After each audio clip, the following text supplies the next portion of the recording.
विद्यार्थी मित्रों, प्रकरण नंबर 4 है साझेदारी का पुनर्गठन, रिकंस्ट्रक्शन ऑफ पार्टनरशिप।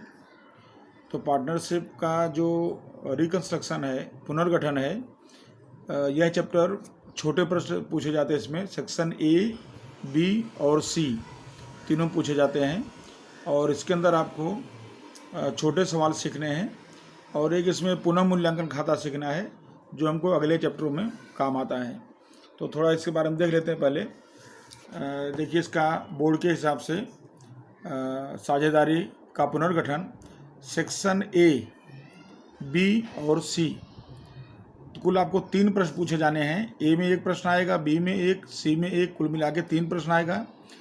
और ए में जो सेक्शन में होगा वो 1 मार्क्स का होगा, बी 1 मार्क्स और सी वो 3 मार्क्स का होगा। तो इस तरह से आपको ये टोटल 5 मार्क्स का जो है पूछा जाता है इसके अंदर। तो 5 नंबर के लिए आपको ये चैप्टर तैयार करना होता है बोर्ड की दृष्टि से। अब जरा देख लेते, थोड़ा इसमें थियरी पोर्शन भी है, सेक्शन ए, बी, सी हम सब देख लेते हैं इसके अंदर से। तो अब यहाँ देखिए, जैसे प्रकरण 4 साझेदारी का पुनर्गठन, थोड़ा प्रारंभिक चर्चा इसमें है। पुनर्गठन अर्थात साझेदारी में परिवर्तन, और साझेदारी में परिवर्तन यानी साझेदारों के लाभांश के अनुपात में परिवर्तन। तो यहाँ आपको ये समझना है कि पुनर्गठन अर्थात साझेदारी में परिवर्तन। यहाँ दिया है साझेदारी में परिवर्तन के कारण बताइए। तो इसमें आपको मुख्य रूप से कारण बताना हो तो एक तो लाभांश के वितरण के अनुपात में परिवर्तन, किसी भी कारण से साझेदारों के लाभांश के अनुपात में वितरण हो जाता है तो वह पुनर्गठन कहा जाता है। दूसरा है नए साझेदार का प्रवेश। जब जैसे मान लो ए और बी 2 साझेदार हैं और सी साझेदार प्रवेश करता है तो फिर उनका अनुपात बदल जाएगा। तो ये जो अनुपात बदलेगा प्रमाण इनका, तो ये पुनर्गठन कहा जाएगा। उसके बाद है तीसरा, साझेदार की निवृत्ति या मृत्यु। किसी साझेदार की निवृत्ति हो जाए या मृत्यु हो जाए, तो जैसे मान लो ए, बी, सी 3 साझेदार हैं, उसमें कोई एक साझेदार निवृत्त हो जाता है तो बाकी बचे 2, तो उनके लाभांश के अनुपात में परिवर्तन होगा। तो इस तरह से ये परिस्थितियां हैं कि जिन परिस्थितियों में साझेदारी का पुनर्गठन होता है। आगे उसके बाद है साझेदार का त्याग, जिसके लिए हम प्रश्न भी गिनेंगे छोटे। तो इसके लिए सूत्र बहुत छोटा सा है, साझेदार का त्याग बराबर पुराना भाग माइनस नया भाग। दूसरा सूत्र है साझेदार को प्राप्त लाभ बराबर नया लाभ का जो भाग होगा वो और माइनस पुराना भाग। और यहाँ आपको ध्यान रखना है कि अगर यहाँ पर साझेदार का त्याग माइनस में आए तो फिर उसको हम क्या बोलेंगे, लाभ कहेंगे। और अगर यहाँ साझेदार का लाभ माइनस में आए तो उसे हम क्या बोलेंगे, त्याग। तो माइनस हो तो आपको उल्टा दर्शाने का होता है, वो हम प्रश्न में देखेंगे। अब देखिए विभाग 1 में कैसे प्रश्न हो सकते हैं, तो उस विकल्प के होंगे। तो हमने विकल्प लिखे नहीं है, खाली आपको आंसर समझाने के लिए लिखा है। साझेदारी का पुनर्गठन हो तब खाली जगह बनाया जाता है। क्या बनाया जाता है, तो पुनः मूल्यांकन खाता बनाया जाता है। साझेदारी पेढ़ी के पुनर्गठन के समय संपत्ति की कीमत में वृद्धि हो तो उसका प्रभाव कहाँ दर्शाते हैं, यानी कि संपत्ति की कीमत बढ़े तो कहाँ दर्शाएंगे। तो यहाँ उत्तर लिखा है संपत्ति की कीमत में जोड़ी जाएगी पक्की तलपट में, और दूसरा पुनः मूल्यांकन खाते में जमा किया जाएगा। साझेदारी पेढ़ी के पुनर्गठन के समय दायित्व के मूल्य में कमी हो तो उसका प्रभाव कहाँ दर्शाएंगे, तो पक्की तलपट में दायित्व में से घटाएंगे और दूसरी असर पुनः मूल्यांकन खाते में जमा करेंगे। यानी संपत्ति और दायित्व का उल्टा संबंध रहेगा। संपत्ति बढ़ेगी तो पुनः मूल्यांकन में जमा करना है और दायित्व घटे तो पुनः मूल्यांकन में जमा करना है। पुनः मूल्यांकन खाता को कौन सा खाता और भी कहा जाता है, तो लाभांश समायोजन खाता कहा जाता है। यानी पुनः मूल्यांकन का दूसरा नाम है लाभांश समायोजन खाता। उसके बाद दूसरा नंबर देखिए, 5वें प्रश्न में है पुनः मूल्यांकन खाता या पुनः मूल्यांकन का लाभ या हानि किस अनुपात में साझेदारों के बीच में वितरण किया जाता है। तो आपको बताना है कि पुराने लाभांश के अनुपात में वितरण किया जाता है। फिर है साझेदारी पेढ़ी के पुनर्गठन के समय पक्की तलपट में दर्शाए गए एकत्रित लाभ को कहाँ दर्शाया जाता है। तो पक्की तलपट में अगर लाभ दर्शाया गया है एकत्रित जो बांटा नहीं गया है तो साझेदारों के पूंजी खाते उसको हम जमा कर देंगे। और अगर हानि पूछा जाए तो उधार बता देने का है आपको। फिर साझेदारी पुनर्गठन के समय त्याग बराबर क्या है, तो सूत्र भी बताएंगे, पुराना भाग माइनस नया भाग, यानी पुराना भाग अधिक होगा, नया भाग कम होगा। फिर उसके बाद है साझेदारी पुनर्गठन के समय लाभ का अनुपात बराबर, तो नया भाग माइनस पुराना भाग, यहाँ नया भाग ज़्यादा होगा, पुराना भाग कम होगा। 9 नंबर प्रश्न है साझेदारी पुनर्गठन के समय विनियोग, खाली जगह लिखा है, पुनः मूल्यांकन के पश्चात पक्की तलपट में दर्शाया जाता है। तो यानी विनियोग जो है वो पुनः मूल्यांकन के पश्चात पक्की तलपट में दर्शाया जाता है। कैसे, तो यहाँ बाजार कीमत, यानी वो बाजार कीमत पर दर्शाया जाता है। उसके बाद है साझेदारी पुनर्गठन के समय पक्की तलपट में दर्शाया कर्मचारी का लाभ भाग फंड कहाँ दर्शाया जाता है, तो पुनः मूल्यांकन के पश्चात पक्की तलपट में के पूंजी दायित्व पक्ष में, क्योंकि कर्मचारी लाभ भाग फंड दायित्व है, इसलिए पक्की तलपट के पूंजी दायित्व पक्ष में दर्शाते हैं। अब सेक्शन बी के थोड़े प्रश्न देख लेते हैं। तो सेक्शन बी में देखिए, निम्नलिखित प्रश्नों के एक वाक्य में उत्तर दीजिए। साझेदारी पेढ़ी का पुनर्गठन अर्थात क्या, तो विभिन्न कारणों से साझेदारी में होने वाला परिवर्तन अर्थात पुनर्गठन, जैसे हमने पीछे कारण देखे। फिर पुनः मूल्यांकन खाता किसे कहते हैं, इसकी व्याख्या यहाँ पर दी गई है। संपत्तियों और दायित्व के पुनः मूल्यांकन का प्रभाव लिखने के लिए पीढ़ी जो खाता तैयार करती है उसे पुनः मूल्यांकन खाता कहते हैं। लिखने के लिए आगे जोड़ देना, तो संपत्तियों और दायित्व के पुनः मूल्यांकन का प्रभाव लिखने के लिए के हेतु से पीढ़ी जो खाता तैयार करती है उसे पुनः मूल्यांकन खाता कहते हैं। त्याग का अनुपात अर्थात क्या, तो लाभांश वितरण के अनुपात में परिवर्तन के बाद यदि साझेदार को पहले की अपेक्षा कम भाग प्राप्त होता हो, यहाँ आपको ध्यान रखना है, यहाँ पर कैसा भाग हो, पहले की अपेक्षा कम भाग प्राप्त होता हो तो उसे त्याग का अनुपात कहते हैं। और आपको सूत्र के रूप में दर्शाना हो तो पुराना भाग माइनस नया भाग। लाभ का अनुपात किसे कहते हैं, तो लाभांश वितरण के अनुपात में परिवर्तन के पश्चात यदि साझेदार को पहले की अपेक्षा अधिक लाभ प्राप्त होता हो तो लाभ का अनुपात कहा जाता है। यहाँ पर आपको ध्यान रखना है अधिक भाग पहले की अपेक्षा, और सूत्र में बताना हो तो नया भाग माइनस पुराना भाग। एकत्रित लाभ का वितरण किस प्रकार से होता है, एकत्रित लाभ अगर है जो बांटा नहीं गया है तो उसका वितरण कैसे करेंगे। यहाँ पर लाभ है तो पूंजी या चालू खाते जमा करना पड़ेगा, तो लाभानी खाते उधार और साझेदारों के पूंजी या चालू खाते जमा, ऐसी इसकी एंट्री होगी, पुराने अनुपात में बांट देंगे। पुनः मूल्यांकन खाते का लाभ हानि कौन से खाते ले जाते हैं, तो चालू साझेदारों के पूंजी या चालू खाते लाभांश वितरण का पुराना अनुपात ले जाते हैं। तो कौन से खाते, पूंजी या चालू खाता, जो भी अस्तित्व में उसमें जाएगा।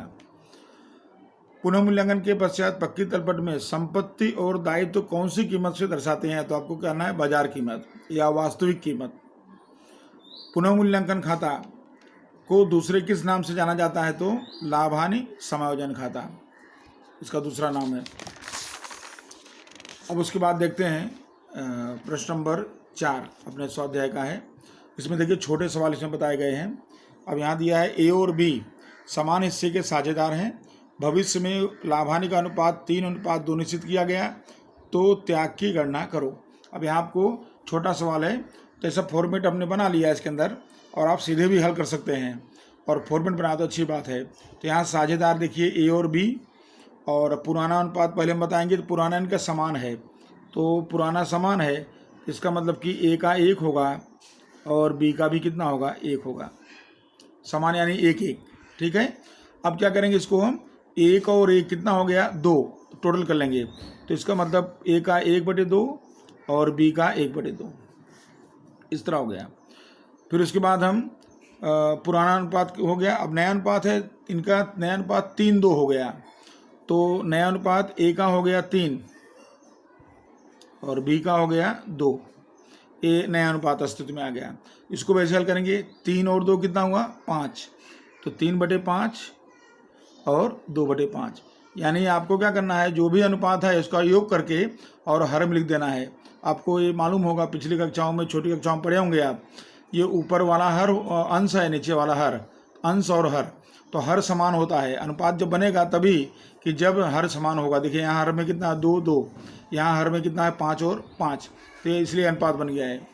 तो इस तरह से अब हम सूत्र लिखेंगे। तो त्याग का सूत्र लगा रहे हैं, तो त्याग बराबर पुराना भाग माइनस नया भाग। तो पुराना भाग देखिए, अब इसमें साझेदार ए का पुराना भाग यहाँ हमने कितना देखा 1/2, तो पुराना भाग इसका हम लिखेंगे यहाँ पर पुराना भाग 1/2 माइनस नया भाग इसका कितना है ए का 3/5, तो नया भाग 3/5।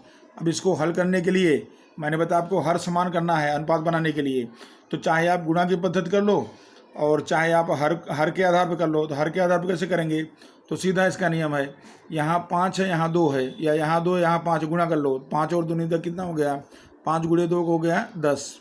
ये देखिए मैंने 10 कर दिया। अब क्या करेंगे, क्रॉस गुणा कर लेंगे, तो 5 × 1 यहाँ करेंगे, तो यहाँ 5 × 1 कितना हो जाएगा 5, बीच में निशान है माइनस, यहाँ माइनस 2 × 3 कितना हो गया 6। तो इस तरह से इसको अब हल कर देंगे तो बराबर आएगा इसके अंदर 5 माइनस यानी माइनस में आएगा, तो माइनस 1/6 1/10, 5 में 6 यानी माइनस बड़ा है, तो 6 में से 5 माइनस किया तो माइनस 1/10। तो इस तरह से इसका हल हो जाएगा। तो आपको ये गणना करने के लिए इसकी अलग अलग पद्धतियां हैं, तो आपको ये सामान्य लगे तो इस तरह से करो, या आप डायरेक्ट हर को समान कर दो तो भी चलेगा। ठीक है, तो अब यहाँ पर हर समान करना हो तो फिर यहाँ क्या करना पड़ेगा, हमको 5 से गुणा करना पड़ेगा, यहाँ 2 का गुणा करना पड़ेगा ऊपर नीचे, तो भी हमको ये अमाउंट मिलेगा। अब हमको ध्यान रखना है त्याग का सूत्र लगाया तो उत्तर कैसा आया, माइनस में आया, तो उत्तर माइनस में आया, तो इसका मतलब इसको हम क्या मानेंगे, इसको हम कहेंगे लाभ, ये लाभ हुआ। अब ये साझेदार बी का देखिए, बी का पुराना हिस्सा है 1/2, पुराना हिस्सा 1/2 माइनस नया हिस्सा है 2/5, 2/5। उसी तरह से 5 और 2 का गुणा किया 10, क्रॉस गुणा किया 5 × 1 5 माइनस 2 × 2 4। तो यहाँ देखिए 5 माइनस 4 ये प्लस में हो रहा है, 1/10 आया, तो इसको हम क्या कहेंगे, त्याग कहेंगे। यानी हमने त्याग का सूत्र लगाया, प्लस में आया तो त्याग और माइनस में आया तो लाभ। इस तरह से ए को लाभ हुआ और बी को क्या हुआ, त्याग हुआ। एक सवाल और देखते हैं, 5वां नंबर प्रश्न स्वाध्याय का है। इसमें हमने नाम वगैरह थोड़ा चेंज किए हैं, सवाल लगभग वही है। यहाँ ए बी सी 3 साझेदार हैं, तीनों का अनुपात 3 2 1 है। तो देखिए ए का 3 है, बी का 2 और सी का 1, 3 2 1। तो इसको 3 2 5 और 1 6, 3/6 2/6 और 1/6, यह बन गया इसका भाग। अब नया अनुपात इनका है 5 3 2, 5 3 2, 5 3 8 और 2 10, 5/10 3/10 और 2/10, ये हो गया, इनका भाग बन गया। और अब इस पर से सवाल हल कर लेंगे हम। तो सवाल हल करेंगे तो साझेदार ए, तो ए का पुराना भाग 3/6 है, पुराना भाग है 3/6 माइनस नया भाग है 5/10, 5/10। इसको हल करेंगे तो जैसे हमने बताया क्रॉस गुणा से कर सकते हैं, तो 10 × 6 यानी 60 हो गया, और यहाँ क्रॉस गुणा 10 × 3 यानी 30, और 6 × 5, तो 6 × 5 का मतलब हुआ कितना 30। तो यहाँ पर 30 में 30 निकलेगा तो कितना बचेगा 0, तो 0/60 हुआ, इसको हम 0 कहेंगे। यानी 60 उत्तर आया, यानी बटे में हर में 60, तो ऊपर 0 है तो इसको 0 कहेंगे। तो इसको क्या हुआ, इसको ना लाभ हुआ ना त्याग हुआ। ठीक है, यानी ये साझेदार को शून्य भाग होने से इसको लाभ या त्याग नहीं होगा, लाभ या त्याग नहीं होगा। यानी इस परिवर्तन से साझेदार ए को कोई फर्क नहीं पड़ेगा।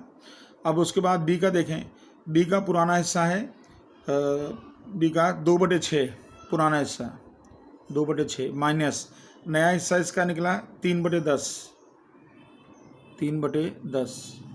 अब इसको हल करेंगे, गुणा हो गया 60, 10 × 2 20 माइनस 6 × 3 18, तो इसको माइनस करके निकालेंगे तो 20 में 18 निकलेगा, तो 2/60 हो गया इसका, यानी इसका अपना हिस्सा आएगा।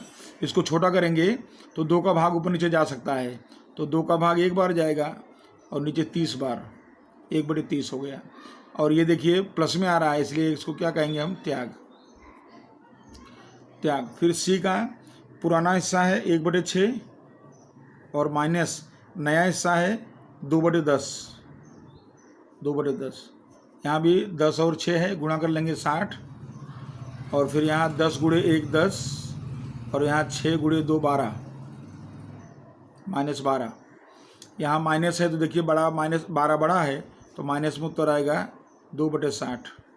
छोटा करेंगे तो -1/30, और इसको हम क्या कहेंगे, लाभ, क्योंकि माइनस हो गया। तो इस तरह से ये हल हो गया इसका। आगे सवाल देखेंगे, बहुत सरल सवाल है, आप खाली 1-2 सवाल करेंगे, आपको फटाफट सवाल आना चालू हो जाएगा।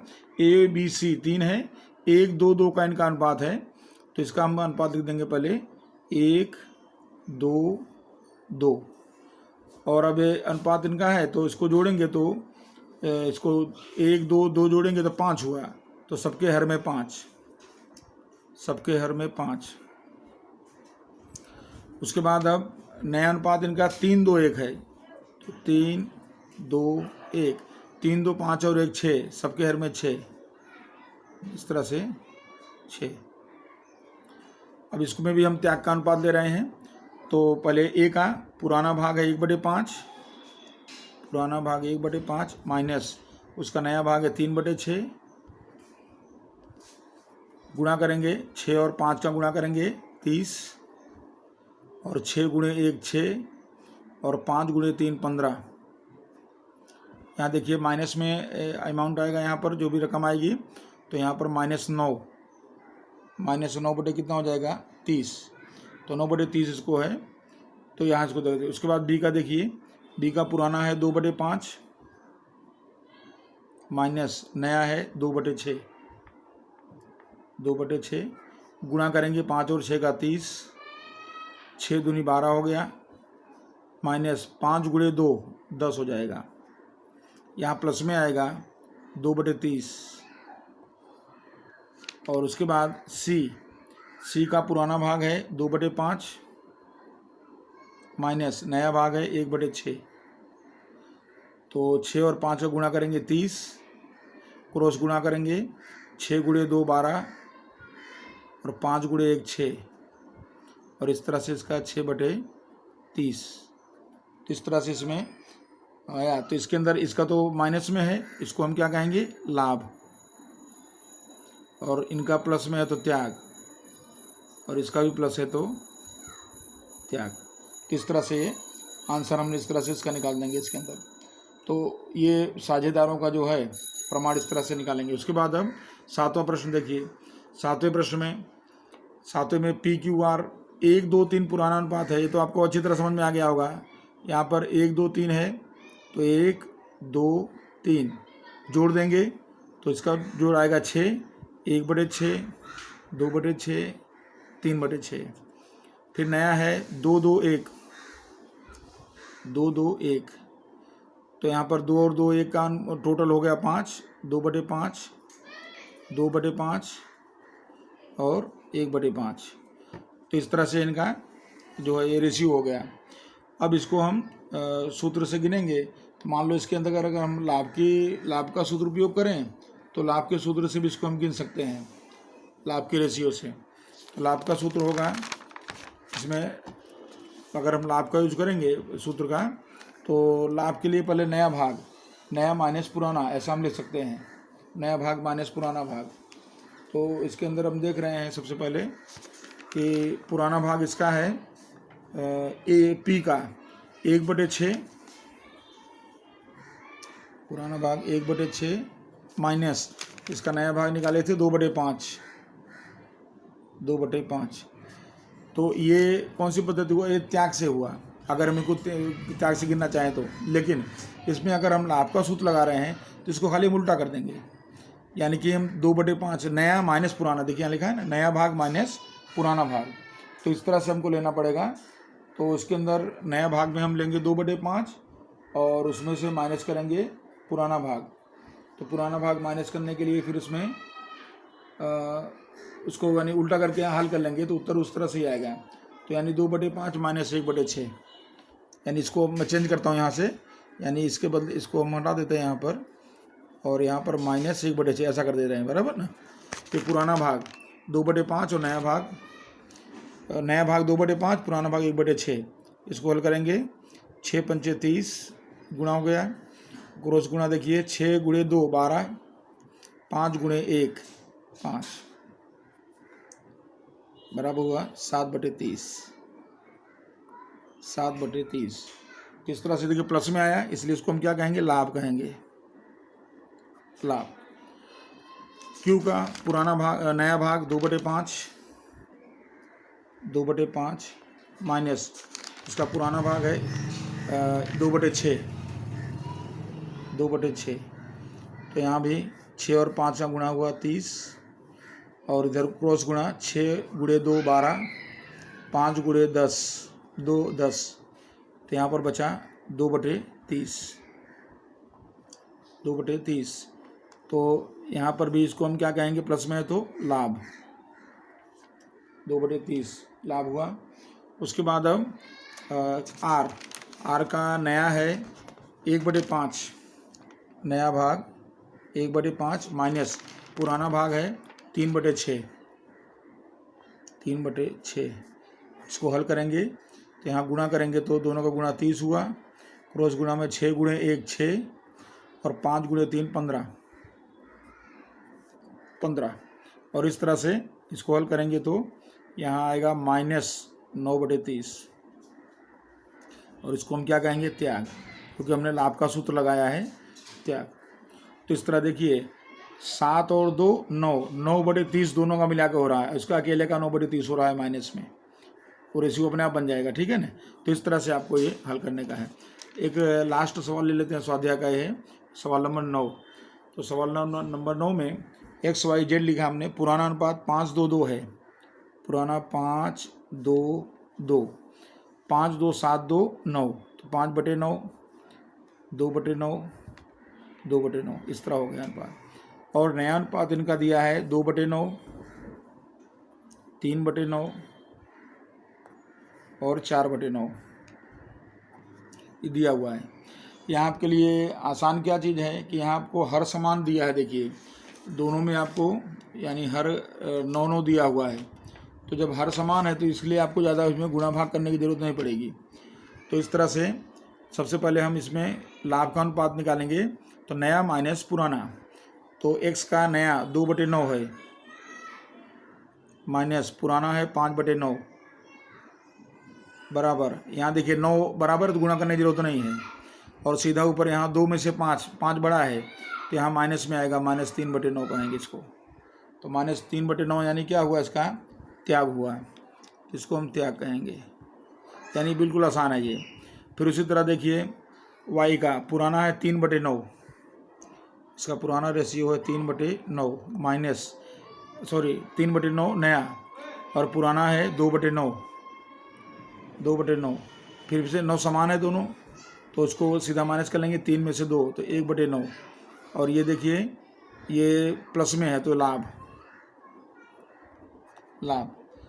उसके बाद जो है जेड का नया है 4/9 माइनस पुराना है 2/9, यहाँ भी 9 समान है, और 4 में से 2 निकालेंगे तो 2/9 हुआ, और इसको भी क्या कहेंगे, लाभ कहेंगे। तो इस तरह से ये इनका रेशियो बनेगा। तो इसमें 1 का त्याग हुआ और 2 का लाभ हुआ। फिर क्या लगा इसमें, यहाँ हर समान सबका है, इसलिए हमने 9 लिख के सीधा ऊपर घटा के लिख दिया है। यहाँ 9 था तो 9 सीधा घटा के लिख दिया। ये प्लस में आए तो इसको हम लाभ कहेंगे, और इसको त्याग में कहेंगे। तो इस तरह से आपको ये समझना है। अब इसी में ये आपके प्रश्न पूरे हुए छोटे, आपको लाभ का अनुपात या त्याग का अनुपात ऐसा पूछा जा सकता है। अब एक पुनः मूल्यांकन खाते के बारे में समझना है आपको, बहुत संक्षिप्त में आप देख लीजिए, क्योंकि इसको चैप्टर नंबर 5 और 6 में हमको सीखना है। तो पुनः मूल्यांकन में 2 पक्ष होता है, उधार और जमा। संपत्ति और दायित्व का पुनः मूल्यांकन करते हैं तो उस समय इसको हम दर्शाते हैं यहाँ पर। तो यहाँ देखिए यहाँ आपको विवरण रकम ऐसा कॉलम बनाया जाएगा। संपत्ति में कमी अथवा दायित्व में वृद्धि अगर हो तो उसको उधार करो, और संपत्ति में वृद्धि अथवा दायित्व में कमी हो तो जमा करो। और उसके बाद ये एंट्री सब दर्शा करके फिर डिफरेंस निकालो। अगर जमा साइड ज़्यादा है तो उधार साइड में लाभ आएगा, साझेदारों के पूंजी खाते जाएगा पुराने अनुपात में, और अगर उधार साइड ज़्यादा है तो जमा साइड में हानि आएगी, साझेदारों के पूंजी खाते जाएगा। तो संक्षिप्त में खाली जानकारी आपको दिया मैं। और अब अपने थोड़ा सवाल देख लेते हैं इसके बारे में। तो आपकी बुक में ही सवाल दिया इसका स्वाध्याय में, पुनः मूल्यांकन खाते का। तो इसमें आप देख सकते हैं सवाल नंबर आप में सवाल नंबर 10, ये देखिए, ये सवाल नंबर 10 है। राजेश, पुष्पा, प्रतिभा श्रीनाथ ट्रेडर्स नाम से साझेदारी पेढ़ी के साझेदार हैं। उनके बीच लाभांश का अनुपात 2-3-1, ये इनका लाभांश का अनुपात दे रखा है। 31-3 का उनकी पक्की तलपट आपको दिया गया है। देखिए पक्की तलपट में संपत्ति लेना, पूंजी दायित्व तो सब दिया है कंप्लीट आपको। अब आपको समायोजन के आधार पर तैयार करना है इनका पुनः मूल्यांकन खाता। तो यहाँ पर समायोजन इसमें जो दिया है उसके आधार पर हम इसमें मतलब व्यवहार बनाएंगे, इसके अंदर एंट्री करेंगे। तो इसमें सबसे पहले देखिए इनका लाभांश का वितरण का नया अनुपात बदलकर 1-1 हो गया, नया अनुपात है, लेकिन हमको पुराना अनुपात ध्यान लेना होता है। और उसके बाद संपत्ति दायित्व का पुनः मूल्यांकन किया गया है। तो उसके अनुसार नंबर 1 दिया है, जमीन की कीमत 2,50,000 तक बढ़ानी है और मकान की कीमत 50,000 से बढ़ानी है। अब ये दोनों में अंतर देखिए ज़रा, इसको जब हम हल करेंगे इसको तो इस तरह समझना है आपको कि ज़मीन की कीमत 2,50,000 तक बढ़ानी है। इसका मतलब यहाँ देखेंगे हम तो संपत्ति में ज़मीन यहाँ पर, तो यहाँ पर आप देखिए तो ज़मीन आपको यहाँ 1,80 दिया हुआ है इस 2,50,000 तक, यानी कितना तक बढ़ाना पड़ेगा, 70,000 और बढ़ाना पड़ेगा। तो इसका मतलब कि ज़मीन में वृद्धि हुई 70,000 रुपये, ठीक है। और फिर उसी में देखिए दूसरा है कि जो मकान है उसकी कीमत 50,000 से बढ़ानी है, यानी इसकी कीमत तो फिक्स है, 50,000 ही बढ़ाना है। तो इसका मतलब कि ज़मीन की कीमत 70,000 बढ़ेगी और मकान की कीमत 50,000 बढ़ेगा। इसका मतलब ये हुआ, तो दोनों बढ़ रहे हैं। तो देखिए हमने यहाँ पर एक खाता जैसे बनाया प्रारूप के रूप में, यहाँ पर लाभांश समायोजन खाता या पुनः मूल्यांकन खाता बोल सकते हैं। ऊपर खाली जानकारी के लिए बताया मैं कि ए में वृद्धि यानी संपत्ति बढ़े और दायित्व घटे तो हमको जमा करना है, और संपत्ति घटे और दायित्व बढ़े तो हमको क्या करना है, उधार करना है। तो देखिए ज़मीन की कीमत बढ़ रही है, ज़मीन क्या है, संपत्ति, और बढ़े तो क्या करेंगे, जमा। तो ज़मीन की कीमत कितनी बढ़ी, 70,000, तो ये देखिए हमने बढ़ा दिया 70,000। उसके बाद मकान की कीमत बढ़ रही है, तो मकान की कीमत कितनी बढ़ रही है, तो मकान की कीमत बढ़ रही है 50,000 से बढ़ाना है। तो ये देखिए संपत्ति बढ़ रही है, तो इसको भी मैंने कितना लिख दिया, 50,000। ये आपका समायोजन नंबर 1 कंप्लीट हो गया। एकदम सिंपल है, आप खाली समझो, ध्यान से आ जाएगा आपको। फिर देखिए दूसरा नंबर, यंत्रों की कीमत 80,000 तक घटाइए। अब यहाँ पर यंत्रों की कीमत 80,000 तक घटाइए, और यहाँ देखिए सवाल में यंत्र आपको दिया है 1,20,000, यंत्र जो है वो आपको 1,20,000 दिया है। तो इसको घटाना है आपको 80,000 तक, यानी कहाँ तक घटाना है आपको, 40,000 तक घटाना है। तो इसका मतलब यंत्र की कीमत में कमी होगी 40,000। तो अब देखिए ये संपत्ति है, यंत्र, संपत्ति घट रही है तो उधार कर रहा हूँ मैं, तो उधार साइड में कितनी कमी हुई, 40,000। तो 40,000 की कमी हुई यंत्र में। उसके बाद आता है अगला समायोजन, विनियोग की कीमत 30% बढ़ाइए। तो विनियोग की कीमत में 30% वृद्धि करनी है यहाँ पर, अरे सॉरी घटाइए। तो 30% घटाएंगे तो कमी होगी, तो 30% निकालेंगे इसका विनियोग का। तो यहाँ पर विनियोग देखिए, विनियोग यहाँ पर दिया हुआ है 40,000, तो 40,000 का 30% करेंगे तो कितना हुआ, 12,000। तो 12,000 की कमी हुई। तो यहाँ देखिए पुनः मूल्यांकन खाते में विनियोग कमी है तो संपत्ति हेतु उधार करेंगे, और कितनी कमी हुई, 12,000। तो ये 12,000 उधार कर दिए। फिर उसके बाद है अगला समायोजन। अगला समायोजन है देनदारों पर 20% डूबत ऋण अनामत और 5% बट्टा अनामत की व्यवस्था करिए। दोनों में देखिए देनदार घटेगा, डूबत ऋण अनामत करेंगे तो भी घटेगा, और बट्टा अनामत करेंगे तो भी घटेगा। तो 20% डूबत ऋण अनामत और 5% देनदार बट्टा अनामत करना है। तो देखिए यहाँ पर है देनदार है 50,000। तो 50,000 का हम पहले 20% करेंगे, 10,000 आएगा। तो डूबत ऋण अनामत कितना हुआ? 10,000। उसके बाद 10,000 हुआ तो यहाँ पर देनदार कितना है? 50,000। 10,000 निकल गया तो बचा 40,000। अब उसका 5% करना है आपको बट्टा अनामत। तो 5% बट्टा अनामत करेंगे इसका डूबत ऋण का, तो उसकी एंट्री यहाँ पर दर्शाएंगे हम। तो 5% कितना होगा इसका? 2,000, क्योंकि 40,000 बचा तो 2,000 रुपया यहाँ पर देनदार पे बट्टा अनामत 2,000। फिर उसके बाद है समायोजन। अगला समायोजन है देनदार के बाद 15,000 के स्टॉक की कीमत में 20% कमी करना है। तो स्टॉक की कीमत 15,000 जो है उसकी कीमत में आपको 20% कमी करना है। तो 15,000 का 20% सीधा कर दो तो 3,000 आ जाएगा। तो 3,000 कमी स्टॉक में होगी। तो स्टॉक में कमी 3,000 स्टॉक में कमी। फिर उसके बाद आगे है 20,000 के लेनदारों को अब चुकाना नहीं है। यानी स्टॉक की कीमत में कितनी कमी, लेनदार की कीमत में कितनी कमी हो रही है? 20,000। तो 20,000 की कमी दर्शाएंगे। तो दायित्व, लेनदार यानी दायित्व होता है और दायित्व घट रहा है तो घटेगा तो जमा करेंगे। तो कितनी कमी हो रही है लेनदार में? 20,000 नहीं चुकाना है तो 20,000 की कमी हो रही है। ये देखो 20,000 यहाँ दर्शा दिए। ठीक है। फिर उसके बाद आपको अगला समायोजन देखना है इसमें 3,000 का खर्च चुकाना बाकी है और 2,000 अप्राप्त आय का लेखा करना बाकी है। तो खर्च चुकाना बाकी, दायित्व बढ़ेगा, दायित्व है तो जमा तरफ लिखेंगे 3,000। तो इसके बाद दायित्व में वृद्धि, चुकाना बाकी खर्च 3,000।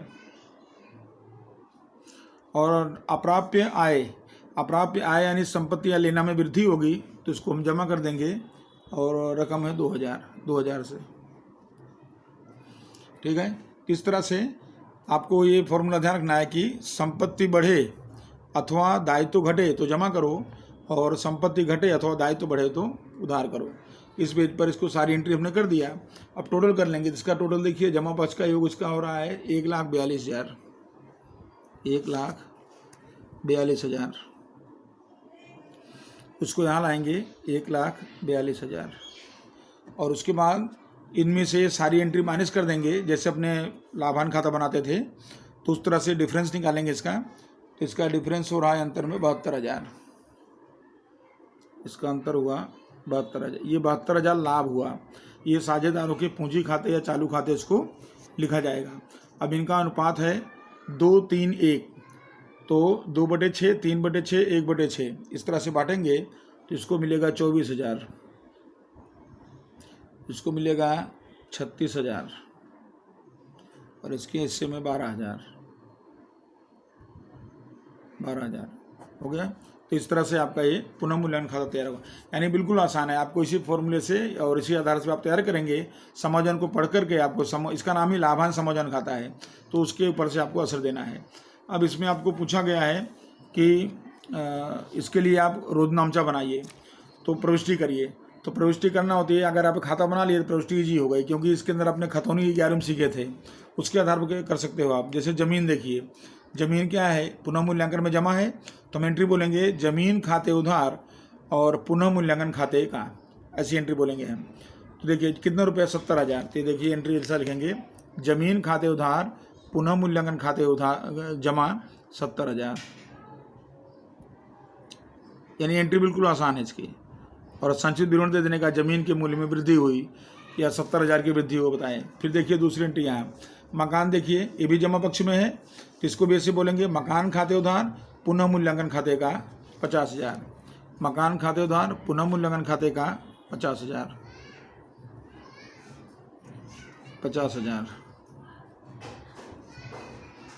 और फिर उसके बाद जो है आगे लेनदार है।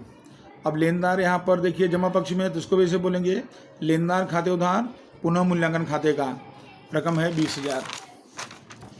यहाँ 20,000 रुपये से लेनदार को बता देंगे 20,000। और यहाँ विवरण बता सकते हैं कि लेनदार की कीमत में या लेनदार के मूल्य में कमी हुई, ऐसा लिख सकते हैं इसको लिखना हो तो।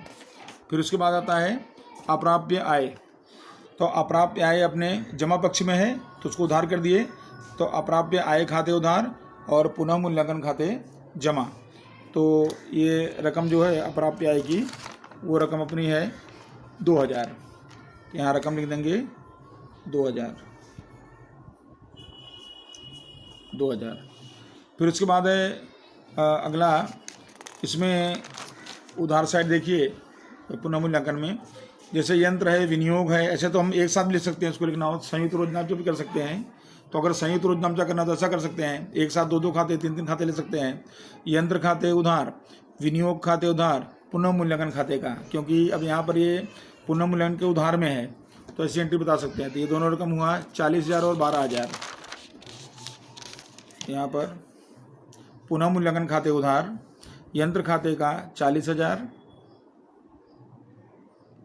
और विनियोग खाते का 12,000, संयुक्त रोजनामचा ले लिए, बराबर। ये दोनों को हमने जमा कर दिया। और पुनः मूल्यांकन खाते उधार में है तो पुनः मूल्यांकन खाते उधार दोनों को मिला के ये हो जाएगा 52,000।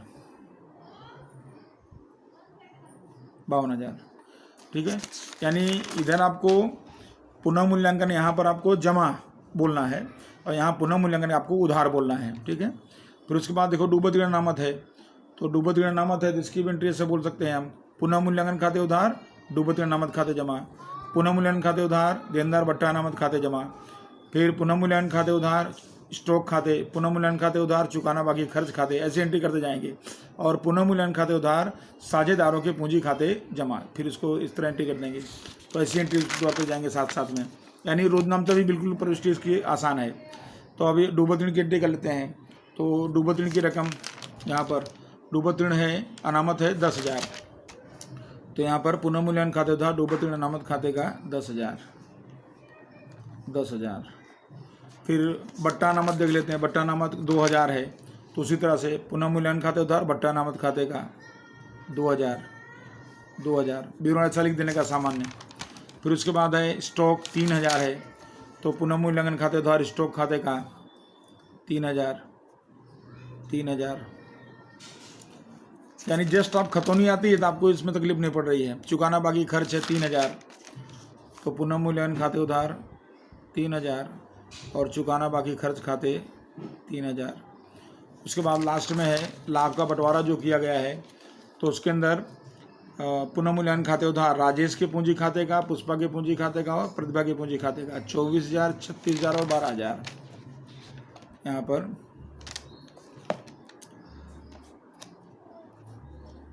पर हो जाएगा 72,000,